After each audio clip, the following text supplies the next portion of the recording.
So I'm sitting back on my phone scrolling through Instagram and I keep getting these posts about this new PlayStation headset. So I figure I might as well look into it, see what the hype's all about. And as I'm scrolling their website, I see they have planar magnetic drivers, a new low latency, lossless, and wireless connection, and a whole slew of other features. So I figured, why not?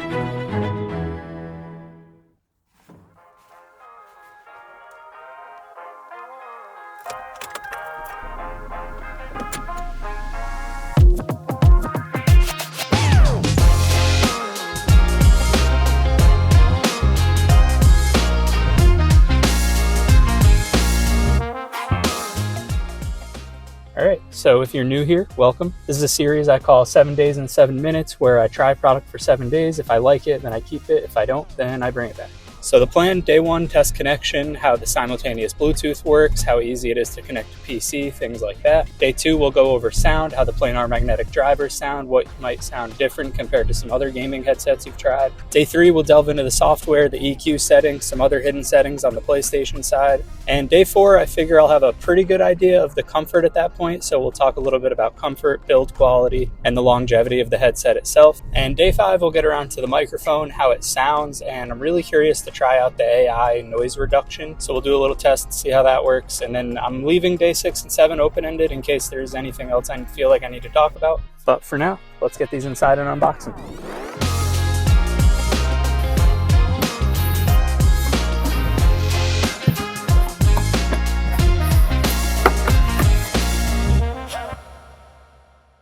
So this little dongle right here will provide us with a lossless audio connection. What does this mean? So normally when you're using Bluetooth, for example, you're taking information from your device and sending it to the headphones. In order to do that, it needs to compress the information into little data packets, but the problem with that is when you compress something, you usually lose some data or lose some information, and in our case, you're losing sound quality. So when they talk about lossless audio, all that really means is this thing is communicating with your headset more efficiently, so you're losing less data when you're compressing those packets. And because of the ability for your dongle and your headset to be able to communicate more efficiently, you're also not having as much latency or the time between the data leaving your device and going to the headset itself. So that's all it really means when you hear low latency and lossless audio. The data gets to your headset quicker and you're losing less quality in the process of doing that. As far as the Bluetooth connectivity goes, it is simultaneous Bluetooth, which just means you can connect to your phone and have the dongle plugged into your PlayStation and then answer calls on your phone, play music, whatever you'd like to do. But anyway, none of that matters if the headphones don't sound good to begin with, so I'm going to test these babies out and we'll get into sound tomorrow.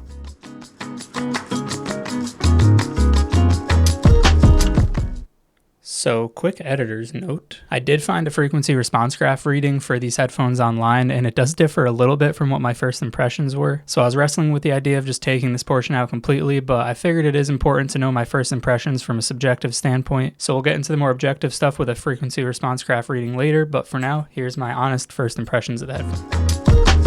So for sound, played some PlayStation last night, compared them next to a couple other headphones that I'm a little bit more familiar with, and first impressions is they're not bad. It felt like the treble was a little bit high, but I did feel like I was kind of missing some of the higher frequencies, like the treble was kind of rolled off a little bit early, and the ear pads create a nice suction around the ear to let that bass really resonate, so I felt like the bass was nice and present. I did feel like the soundstage was a little bit compressed and flat, but that's to be expected with a pair of closed back headphones, and one thing that really grabbed my attention and surprised me is the imaging on these things is outstanding. If you play a lot of competitive multiplayer games, you're going to have no doubt in your mind where those enemy footsteps or enemy audio cues are coming from. But one thing I have to remind myself over and over again while making this review is who this headset is made for and what it's made to do. It's not really made to be pinned against other audiophile high impedance headphones at the same price range. It's made to be a gaming headset, and I think it does that really well. I don't think anybody's going to be disappointed in the sound quality whatsoever. And on top of the sound, there's quite a few other features that this thing packs in, all for $150, makes it a really great value. So we'll get into those now.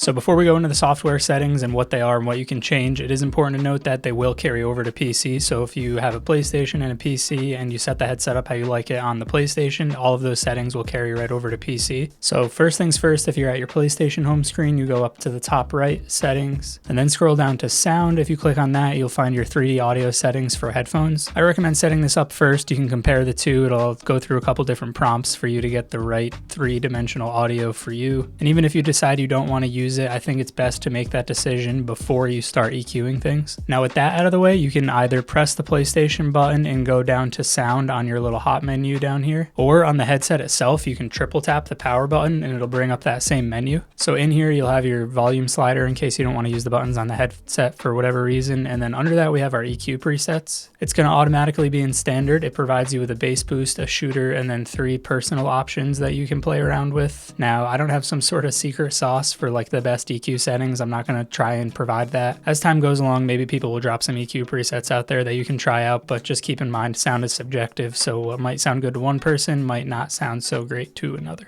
Under that, we've got audio balance. You can move this slider around when you're in a party to decide the different volume levels of the party chat versus the game. Now, the hidden setting that I keep mentioning is side tone. There's no button on the headset for this, and it's not in that sound menu either. To access it, you're going to have to go back into the settings, down to sound, down to audio output, and then you can scroll all the way down under general to side tone volume. What side tone is just the feedback loop of your own voice in the headset itself. And since these are closed back and they do passively block out quite a bit of sound, if you want to adjust the side tone volume to turn your own voice up, your own mic volume up in your own headset, you can do that here. Again, all these settings will carry right over to PC, and if you don't have a PlayStation and you're just using this headset with a PC, you're not lost for software. You're just gonna have to download a third-party app like SteelSeries Sonar. So let's talk about the build quality and the comfort. So this is where these really fell short for me. The comfort is good. Like I mentioned, they are pretty light for a pair of plain magnetic headphones. They're only about 350 grams. They have this adjustable head strap, which fits the crown of your head real nicely. And the clamping force is just enough to keep them on your head. So when I'm walking around, I don't feel like they're gonna slide off, but they're also not like super clampy, like they don't hurt my temples or anything. Where the problem comes in for me is these swivelly ear cups. Really great idea. It's helpful for the fit itself and does make them more comfortable on head, but it just makes them sound so cheap when you're picking them up and moving them around. Like, I'm not being super aggressive with these at all. It's the plastic finish on the outside of the ear cups banging around against the outside of the headset itself. Like I said, that swivel design is really nice because it makes them fit your head perfectly, but I wish they had figured out something like maybe a piece of rubber or something on the ear cups so it doesn't just bang around and make so much noise. It really makes them feel like a toy. And the actual padding on the ear pads themselves kind of disappointed me as well. It's plush, it's soft, it's not bad at first glance, but they're not removable. And my problem with that is these headphones are made for somebody who just wants a one and done headset for gaming. If you game a lot, only time will tell, but if you wear through these things and they kind of compress or they just get kind of beat up within the first couple months, there's no way to change those out for a new pair. So again, they're not bad while you're wearing them and while you're using them. The problem is down the road, how are these things going to hold up? And only time will tell. The biggest feature we haven't talked about yet is the mic, which we will get into that tomorrow. It sucks.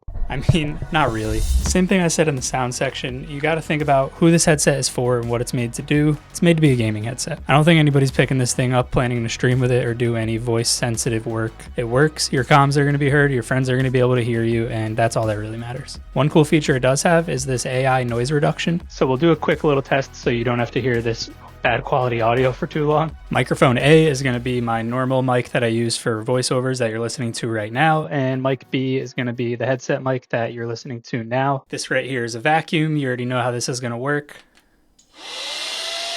So the vacuum is on. I'm sure I can see the reading on my computer. You can definitely hear it through this mic. This has no noise reduction whatsoever. And this is through the headset mic. According to my meter for this microphone, not picking up on any of the sound, which is crazy because it's this far away. So again, here's microphone A, XLR mic, no noise reduction, and microphone B with the built-in noise reduction feature on the headset. So I haven't tested it out yet. That was my first time, but according to my little sound meter over here, that thing was doing a pretty damn good job of canceling out that vacuum. Which, if you're gaming with somebody, I would much rather have that AI noise reduction than I would have them have a higher quality microphone for sure. Even if I don't keep these things, I think I got some friends that I know that could use that feature. Oh, one last thing is, I think I mentioned it before, but it does not mute if you just push the microphone in. You're going to have to actually press the button itself, so keep that in mind before you have any private conversations. But anyways, that's the microphone. Not a whole lot to go over with that. I want to get a little bit more gaming in with these things, and then we'll get wrapping this thing up with some final thoughts tomorrow. All right, so day 6 is when I came across that frequency response graph, so I want to go a little bit deeper into the measurements of this headphone because like I mentioned earlier, it does vary a little bit from my first impressions. So this is from Gadgetry Tech on YouTube. If you haven't checked him out before, I suggest doing so. He's really great at doing headset reviews and he goes really deep into some of these headphones and headsets. If you haven't looked at a frequency response graph before, don't be too worried. It's very easy to read. From 20 to around 300 hertz is our base. From around 300 to 4 kilohertz is where you'll find your mid-range, and then anything after that is usually what you would consider your treble. So that white dotted line you see up there, that's called the Harman curve. Essentially, this is just made to be a reference point for what would be considered some of the best sound quality. So looking at this frequency response graph for the Pulse Elite, one place where you can see I was actually incorrect in my first impressions is I thought that treble was kind of rolled off, but you can see here that it actually peaks around those really high frequencies. So what that means is maybe my ears aren't super sensitive to those higher frequencies. If you have sensitive ears to high frequencies, then you're definitely going to notice this. And throughout the mids and the bass, it is indeed pretty neutral. What that means though, if you're coming from a pair of consumer headphones, you're most likely going to feel like the bass is lacking a little bit. This is because a lot of mainstream companies, especially ones like Beats by Dre, really pump the bass up in their headphones because to the average consumer, more bass equals better headphones, which isn't necessarily the case. And when thinking about this from a gaming standpoint, you really don't want your bass to be overly present because that'll tend to drown out some of those footsteps and gunshots that you'll find in the mids and the trebles. So as a gaming headset, aside from that peak around the 15 kilohertz mark, this is a pretty solid tonality. But I've got one more day with these things before I make my final decision if I'm going to keep them or not, so I'm going to go spread some democracy and we'll talk final thoughts tomorrow.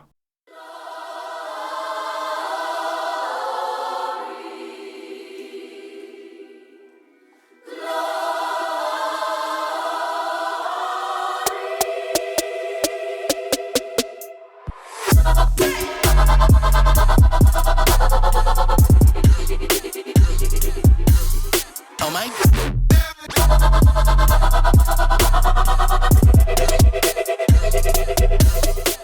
Alright, so am I going to keep it? Yes, but I don't think they're for everybody. I didn't realize how much value I put into having a wireless gaming headset until I had one. You know, I've got a microphone, I've got plenty of headphones that I can use, and I never really thought that I would really want to put any money into having a separate headset just for gaming. But the ease of use with these has just made my life so much easier. I mean, even just having the wireless charging dock, being able to just take them off there, put them on, turn them on, and get to gaming, and then when I'm done at the end of the night, taking them off and slapping them right on the charger. I don't ever have to worry about having to plug them in because the battery's dying. Having the microphone right there on the headset itself, never having to worry about plugging this guy in or moving it from one setup to the other. And something that I didn't really think I cared about that much was having a wireless versus a wired headset, but not having a wire to deal with when I get up to go to the bathroom, get a drink of water, things like that has been really nice. But all these features aren't really something that I thought I needed, and definitely not something that I was willing to spend $200-300 for like some of those other wireless gaming headsets out there. So although I wasn't necessarily in the market for something like this, and to be completely honest, I thought I was going to end up returning these, I really like them. But like I said, they're not for everybody. If you're an audiophile, you're looking to get into the headphone space and sound quality is something you hold in a high regard, I don't think these are necessarily going to blow your mind. The mic is fine for game chat and party chat, casual gaming, but if you're somebody who's looking to do some voiceovers in the future or do some streaming, you're not going to want to use the included mic on there. And the wireless connectivity is great with that PlayStation Link adapter, but if you're somebody who doesn't really care about that low latency lossless audio and you just want a wireless gaming headset for cheap, you can definitely find one out there for a little bit less money without that feature as well. I guess the point I'm getting at is if you're looking for a solid headset that you'll be able to pick up, put on, get to gaming, and not really have to think about it ever again, this is a pretty solid option. The biggest downside for me is just that build quality. I really wish they didn't feel so cheap and plasticky, and I'm sure that you'll be able to find a way to replace the ear cups if you really need to, but Sony isn't going to provide any first party way to do that. They're technically not made to be replaced. So